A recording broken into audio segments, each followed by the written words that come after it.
Bonjour et bienvenue dans l'émission Ils font l'actu. Nous allons découvrir aujourd'hui Fisentia, un cabinet d'expertise comptable et de conseil en entreprise. Pascal Castanet, bonjour. Bonjour. Cyril Gauthier, bonjour. Bonjour. Vous êtes les deux associés gérants de Fisentia. Alors Pascal, est-ce que vous pouvez nous expliquer l'histoire de votre cabinet? Oui, bien sûr. Donc j'ai racheté en 2006 un cabinet qui comportait 4 collaborateurs et qui était assez traditionnel. Et petit à petit, on l'a développé pour être au plus proche de notre clientèle. En 2010, j'ai souhaité ouvrir un deuxième cabinet sur Narbonne, puisque le premier est situé sur Béziers.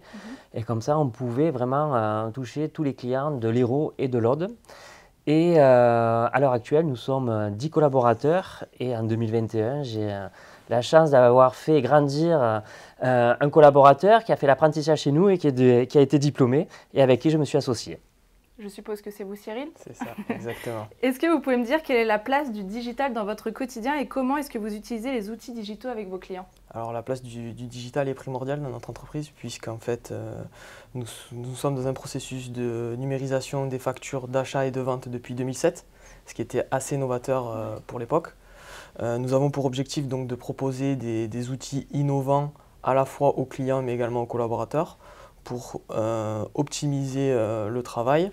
Et nous pouvons proposer des solutions telles que des plateformes dédiées, du scrapping qui permet de récupérer automatiquement des factures ou encore des applications mobiles.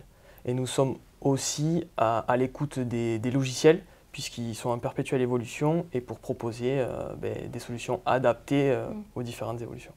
Pourquoi s'appuyer sur Fisentia pour développer sa société, Pascal?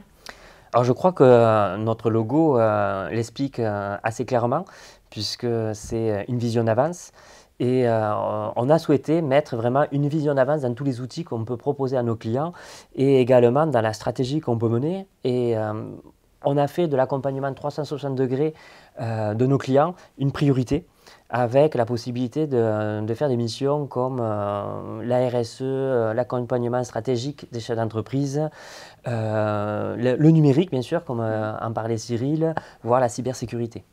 Alors vous parlez de vos clients, mais qui sont-ils et dans quelle démarche est-ce qu'ils vous sollicitent?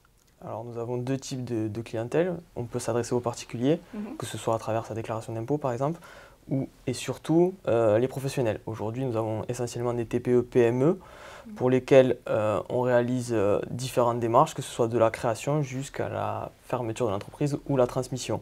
Aujourd'hui, forcément, vu qu'on est assez novateur en termes de nouvelles technologies, on a plutôt des clients qui s'inscrivent dans une démarche numérique. Ce n'est pas une obligation, mais c'est forcément une démarche qui est prônée. Et nous avons aussi volonté de développer la RSE, donc forcément, si le client est dans cette démarche, c'est un plus pour nous. Vous bénéficiez d'un réseau de partenaires assez important. Qu'est-ce que ça vous apporte et surtout quel autre service vous proposez? Alors je crois que les partenaires c'est primordial dans notre métier puisque en fait on ne peut pas être bon partout. Donc sur les parties où on est moins compétent, on s'entoure d'un panel en fait, de partenaires qu'on labellise. Il faut qu'ils aient la même philosophie que nous et ça nous permet par exemple, tout à l'heure je parlais de la cybersécurité, c'est justement par exemple des missions que l'on va faire avec des partenaires, cybersécurité, la RSE également où on va chercher la compétence là où elle se trouve. Quels sont les prochains objectifs à atteindre, Cyril, et les évolutions de la société? Alors le premier objectif à court terme, c'est la création d'un pôle gestion de patrimoine, puisqu'aujourd'hui c'est une forte demande qu'on a en interne au sein du cabinet. Donc l'objectif à court terme, c'est de développer ces missions à travers la création d'un pôle de gestion de patrimoine. On souhaite également en fait développer tout ce qui est RSE, on l'a dit tout à l'heure, et on ne peut pas, à mon sens, vendre des missions RSE si le cabinet n'est pas lui-même labellisé.